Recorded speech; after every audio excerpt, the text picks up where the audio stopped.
Hello and welcome to Dialogue. The Taiwan question has always been a Chinese red line, despite a recent statement by the State Department that the One-China policy hasn't changed. Will the U.S. continue to intervene in cross-strait ties? And what will Beijing do? Where do cross-strait relations go? And how will efforts to rebuild trust between China and the U.S. be affected? And can the two sides reach consensus? To talk about those issues and more, I'm joined by Teng Jianqun here in the studio, Director of Center of Arms Control at the China Institute of International Studies, and by Skype by Professor Klaus Laris of the University of North Carolina, Joanna Lei, former Taiwan legislator and Managing Director of Azul Management Limited, and via phone by Wang Yuqing, PhD candidate from Taiwan at Peking University. That's our topic. I'm Zhu Yue.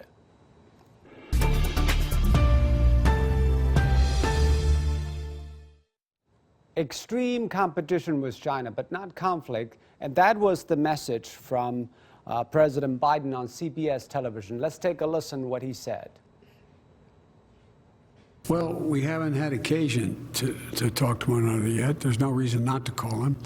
I probably spent more time with Xi Jinping, I'm told, than any world leader has, because I had 24, 25 hours of private meetings with him when I was vice president, traveled 17,000 miles with him. The question is, I've said to him all along that we need not have a conflict, but there's going to be an extreme competition. And I'm not going to do it the way that he knows this, because he's been sending signals as well, that I'm not going to do it the way Trump did. We're going to focus on international rules of the road. So Professor Laris, President Biden didn't mention in which way U.S. will compete with China and to what end. Can you speculate on what extreme competition entails? Yes, well, he did say that he won't do it the way Trump did it. And by that, he probably means that Trump was very volatile. He said one day something which changed the next day. And, you know, he wasn't reliable and predictable. And Biden, of course, wants to be reliable and predictable. He wants to go back to normalcy. And that means normal diplomatic relations where people talk in a reasonable way. They disagree in a reasonable way, but they sort out their disagreements by negotiations rather than by shouting at each other. So it's really back to normalcy and back to engagement with both friends and competitors and rivals. What do you think will be the most competitive areas? Probably the economy, trade relations, market access, intellectual property issues, these sort of things, human rights certainly, including Xinjiang, and also what is happening in the South China Sea and in Taiwan. So geopolitical concerns will be also uppermost in his mind. So, Mr. Teng, do you think the Biden-China policy framing China-U.S. relations as extreme competitors should be embraced by Beijing? Is it a better version than the Trump-China policy? Of course, this is a new policy by the U.S. government, but I don't think Biden administration will change its current so-called strategic competition with China in various areas at sea, in ideology and in trade and some other aspects. I think he would like to adopt two-layer diplomacy. On one side, he would like to engage China, for example.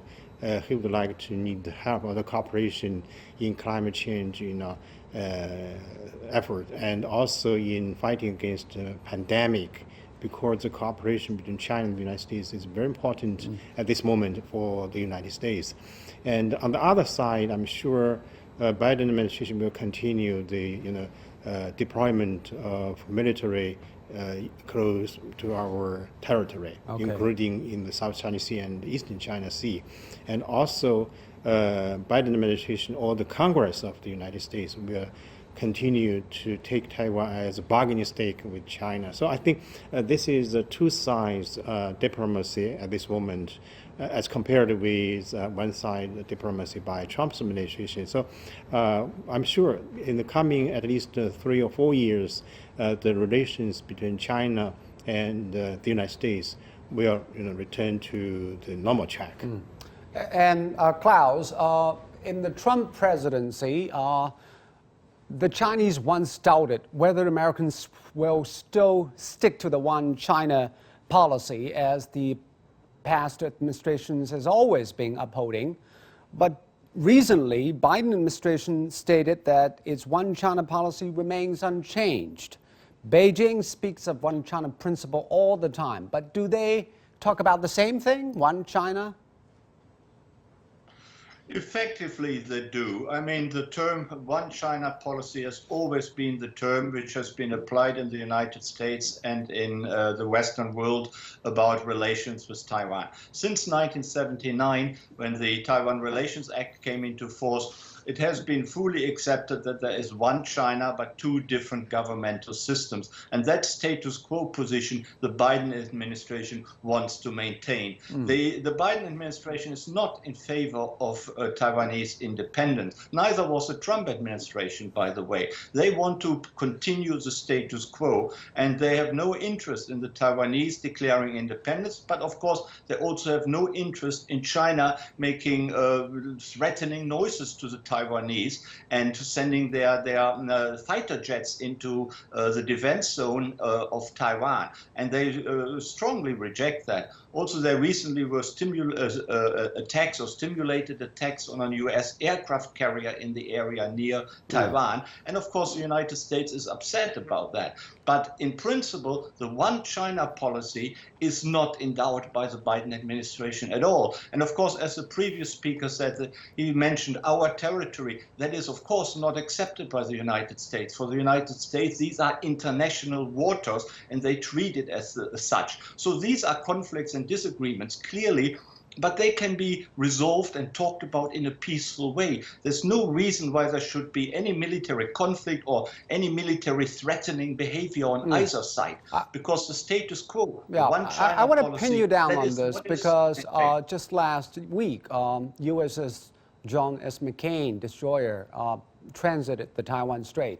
Actually, in 2020, there were more than 20 times that the U.S. Military vessels passed through the Taiwan Strait. That is the most in the history. Will Biden administration continue the military posturing like that? Possibly yes, because as I said, they regard these as international waters, so they're perfectly entitled in doing that. They just want to put their foot down and show China that they do think Taiwan has a different governmental system than China and is independent in that understanding, in its economic policy and so on and so on. But they still adhere to the one China policy. I think there is a difference about giving up the one China policy and supporting Taiwan in a diplomatic and economic and also political way. But they do not want to undermine the one China policy. It really is a status quo policy. That old Taiwan policy from 1979 is not in doubt. And I think Biden and Blinken, his Secretary of State, have made that clear. So, Mr. Teng, if the U.S. on one hand admitted to the one China principle, but on the other hand continues to increase its military presence in the South China Sea, in the Taiwan Strait, and in the East China Sea, what will China do? Of course, China will, take two sides policy to these challenges or to the cooperations in various areas. For example, in Taiwan issue, I'm sure our military will be well prepared and will continue its patrolling activities by our aircraft, bombers, and also battleships very close to Taiwan Island. This is a strong signal that China has its determination to use force, and also will that increase the likelihood of miscalculation and conflicts? Yeah, that's the case. If the two sides, I mean Taiwan military and the mainland military, continue such escalation of confrontation, there should be a possibility to have some direct clash between the two sides. But I think this time China, as mentioned just now, has its confidence and has its capability in dealing with any challenges from Taiwan and also from the United States. But I think a Biden administration would like to have dialogue, including economy and security dialogue. They would like to resume such dialogue, initiated during Obama's administration. And I think on the other side, China would like to find some way out of such a security dilemma, especially related to Taiwan issue. So the two sides, China and the United States, will talk about the future of Taiwan, and will give some positive efforts to the maintaining of peace and stability across Taiwan Strait. And Klaus, what is your understanding of the increasing intensity and frequency of the Chinese fighter jets flying near Taiwan's island? That is obviously assertion of control and sovereignty over Taiwan. And what will the U.S. do? As long as it keeps to just overflights, then I don't think much will happen apart from verbal protest, of course, and resentment about that policy. But as long as it remains, peaceful, that no actual military action takes place, then I do not think that the United States will do or can do much. But the danger is, of course, with these military maneuvers, accidents can easily happen. And I mean really accidents, not deliberate military action. And that would be highly unfortunate, because once a plane gets drowned, there is a clash of a plane with a ship, let's say an American ship or Taiwanese ship, then things become serious, because both sides will suspect there was some bad feeling on either side and bad intention on either side, and this becomes very complex and complicated. So for the sake of peace and sanity, it would be best for both sides to restrain their military activities in the Taiwanese Straits, and that applies, of course, also to China. China should really be much more careful and observe the role of Taiwan in international affairs. The same applies to the South China Sea and the islands and reefs and rocks which are under dispute. The West regards these waterways as international waterways. China, of course, does not. But here, some military incidents, some accident can easily happen. So both sides should really disengage and be much more careful what they do and keep a certain distance from each other. And I think that applies also certainly to China. China should not try to throw its weight about. So obviously there are differences regarding those issues. The South China Sea Islands, Taiwan, China claims sovereignty over these islands, and America thinking those waters, international waters, they want to conduct their navigation there.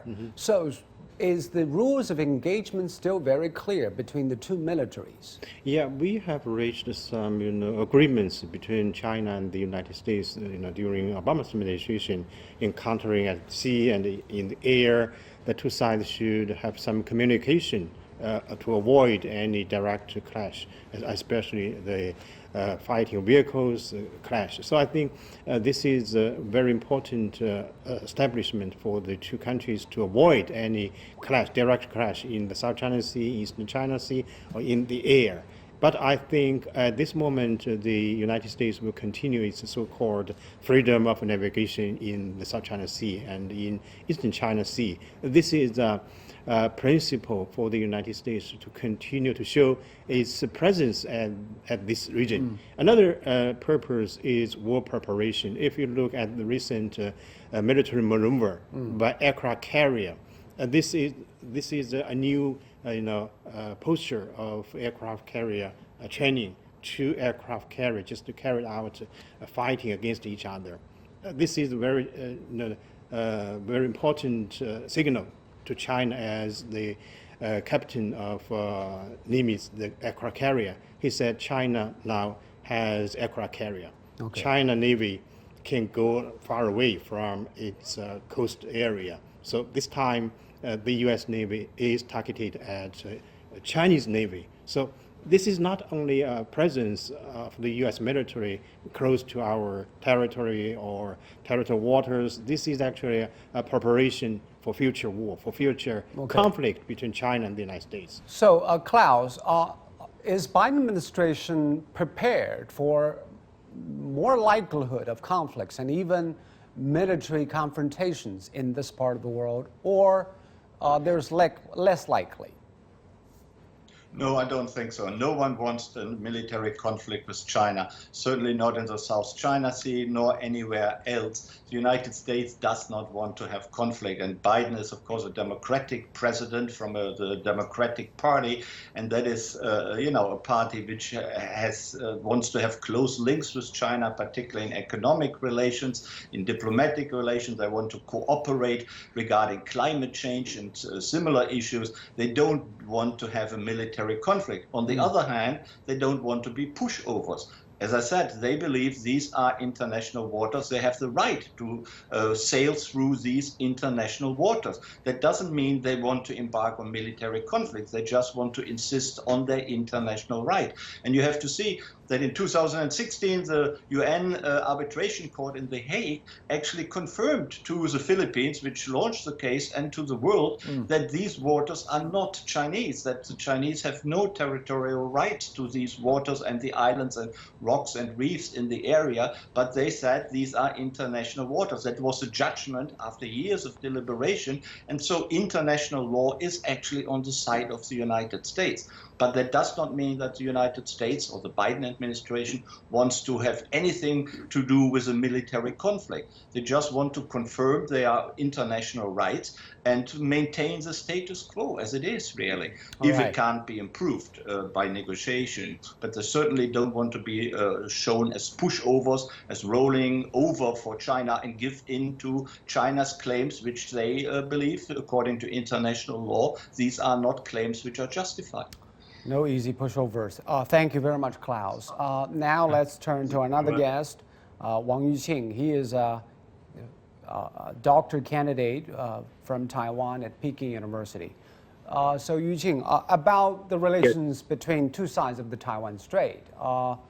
Recently, the chairman of the CPPCC Standing Committee, Wang Yang, has called for promoting development across the straits, continuing towards peaceful reunification.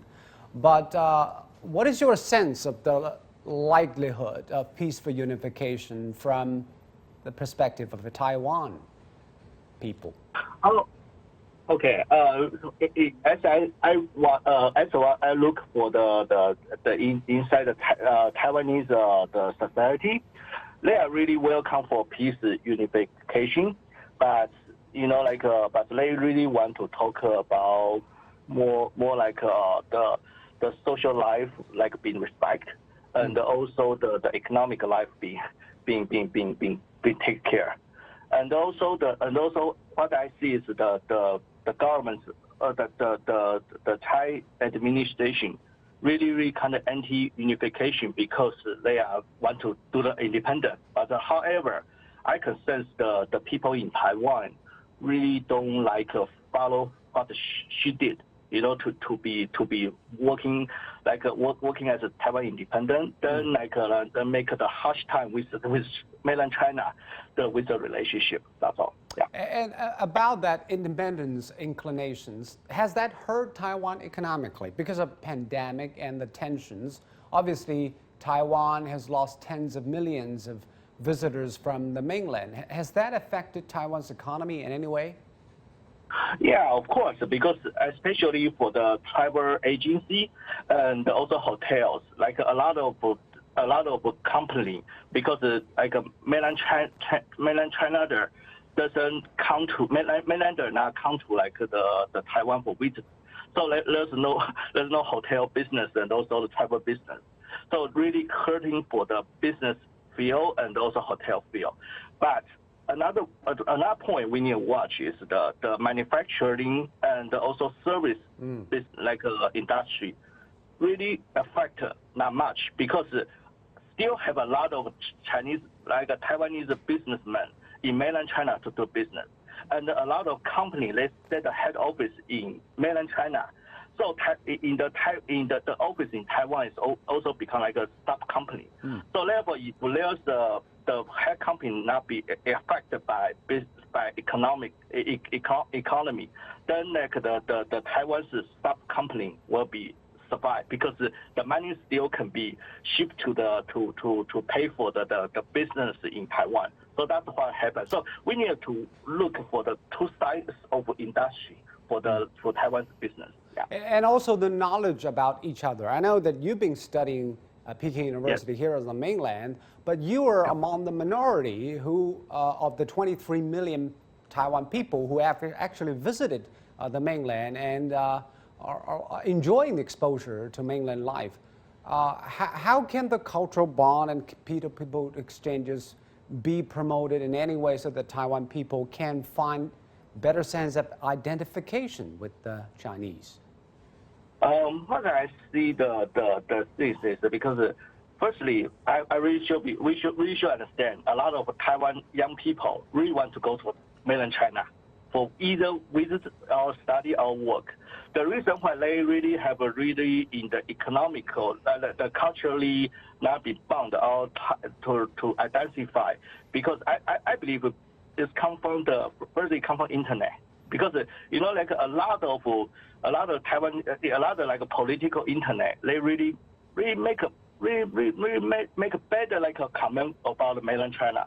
And also another thing we should really understand is that the China administration, they doing the way they do the education is really kind of brainwash the young people in Taiwan. So make them really kind of scared, like say, oh, if I go to mainland China, I will be maybe not feel comfortable like I did in Taiwan or whatever I could say and something like that. But however, what I see is like the young people in Taiwan, I really like going to mainland China, but we need to really give them a time and really give them the right opportunity to let to know about when you live in if we came to mainland China, this place is very friendly, very kindly. Like it's not like as the TV said, as the education said. Yeah. Okay. Probably you should talk more to your friends in Taiwan. Thank you very much, Yuqing. No problem. Yeah. Thank you.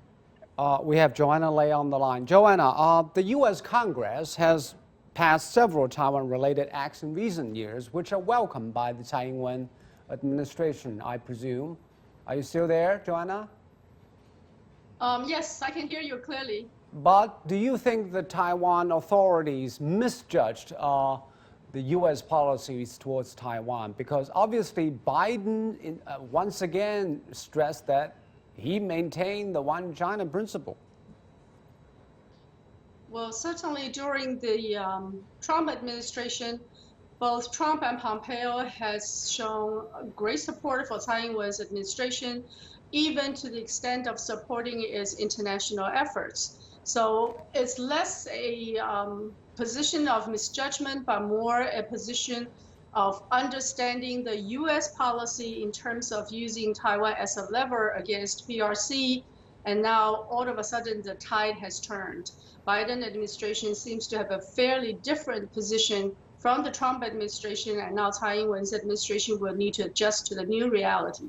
Yeah, what kind of new adjustments will she have to make? Obviously, she understands that Taiwan is probably still going to serve as a leveraging bargaining chips for America in its China policy. In recent days, there is something really, really small, but it could be very telling in terms of a signal, that is to not calling COVID-19 Wuhan pneumonia. Okay. So such a small effort, it could be seen as insignificant, but it's actually very ideological. So there are little movements recently being made by Tsai Ing-wen's top officials.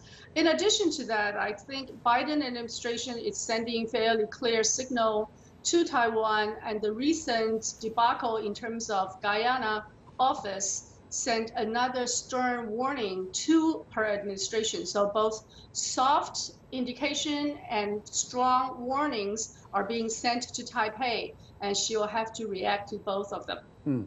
And another challenge probably for mainland is how to win over the hearts and minds of the Taiwan people, especially the young people. Like Yu Qing said, many of them haven't been able to come to the mainland, but they still are Chinese in essence. They eat, they speak, and they act like the Chinese, and we all celebrate the Lunar New Year across the strait. So how can the mainland win the hearts and minds of the young people in Taiwan? In Qing Dynasty, there are three kinds of people who came across the Taiwan Straits. There are people who are here searching for survival, there are people searching for business opportunities, and there are simply people here searching for the opportunity to advance academically. And if you look at those three types of people, there are the same three types of people from Taiwan to mainland China. Those who are seeking for survival, for business opportunities, and like Yu Qing, searching for academic excellence. Okay. So I do believe that young people, like in my generation, would go to Japan and the United States for searching for the advancement of personal achievements. Young people in recent years will increasingly see mainland China as a place for them to realize their own hopes and dreams. So even if their ideological sense has been tarnished, and even if they have been brainwashed to believing that they are Japanese descendants and totally local Taiwanese, for their own self-interest and self-realization, I think there will be a lot of pragmatic nationalists from Taiwan to mainland China. And Mr. Teng, Wang Yang, the political advisor, top political advisor, said mainland will counter obstruction by Taiwan's ruling DPP with preferential policies for region, for the people of the region. So what kind of a preferential policies will work that really can have the Taiwan people on board with mainland China? At this moment, it's not so easy for mainland to cooperate with the local leaders, as Tsai Ing-wen, is the leader of Taiwan. She denies almost all the possibility to cooperate with the mainland. To some extent, in my understanding, it's not a misunderstanding of our policy or the policy from the United States. It's actually a manipulation of the contradictions between China and the United States. If there is a heated competition between China and the United States, Madam Tsai Ing-wen might get some benefit from such contradiction between the two major powers. If the two countries maintain a stable relationship, I'm sure Tsai Ing-wen might change a little bit his policy toward China and toward the United States. And Joanna, economically, where does mainland and Taiwan economic relations stand? Is there any room for improvement despite the pandemic? Well, mainland China is Taiwan's #1 trading partner, #1 source of foreign trade surplus. So it is critically important for Taiwan to cooperate with mainland China. However, this economic rationality hasn't stopped Tsai Ing-wen's administration from waving a very hostile position against China. So I do believe that there will have to be a very clear demarcation in terms of what mainland China is going to do with Taiwan in terms of its future policy towards Taiwan, such as the one that's being raised by the Taiwan office, the One Taiwan, One China principle recently raised by the Taiwan office. I think that draw very clear lines in terms of do's and don'ts and set very clear boundaries for Taiwan leaders to contemplate. Probably a better clarification will serve us better. Thank you very much, Joanna, and thank you, Mr. Young. And you've been watching Dialogue here on CGTN. I'm Zhou in Beijing. Thank you so much for watching. Goodbye.